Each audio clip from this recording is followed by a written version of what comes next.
présenté une conférence qui était une étude de cas sur le gymnase de l'École centrale de Saint-Samuel de Horton. Donc, nous, dans un contexte réglementaire, c'était assez complexe parce qu'on était proche d'une limite de terrain.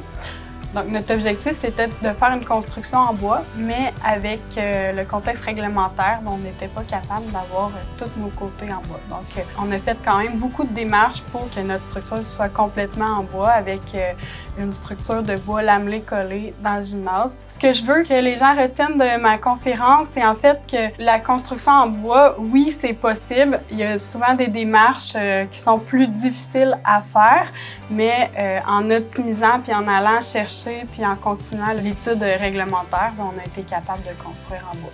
Nous, on est une entreprise dans le coin de Victoriaville, puis on œuvre dans le développement durable, puis quand même plusieurs projets, entre autres en construction en bois. Puis on fait des projets qui sont vraiment variés, là, avec des projets institutionnels, résidentiels, unifamiliales, commerciaux, puis industriels. J'ai tenu à partager ce qui a été notre expérience comme producteur forestier. Comment, sur mes propres terres et celles de mon associé, qui font quand même 300 acres, comment maintenant, à l'heure de la récolte, ça s'est géré. Comment ça a été des points forts puis des points faibles, des points qu'on pense qui peuvent être améliorés pour le bénéfice des rendements puis des écomatériaux pour faire une filière plus courte avec moins de transformation. Ce que j'aimerais que les gens retiennent de cette présentation, c'est qu'il existe du bois de proximité à mettre en valeur.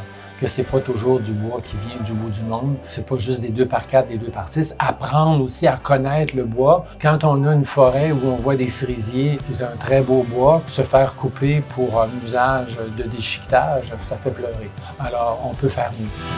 Je crois que c'est vraiment important qu'on continue le rendez-vous des écomatériaux pour se tenir à jour dans qu'est-ce qui se fait, pour aussi permettre un peu de démocratiser qu'est-ce qui se fait dans les écomatériaux et dans la recherche aussi. Il faut vraiment faire connaître ça pour qu'un jour on puisse les optimiser là, dans les bâtiments.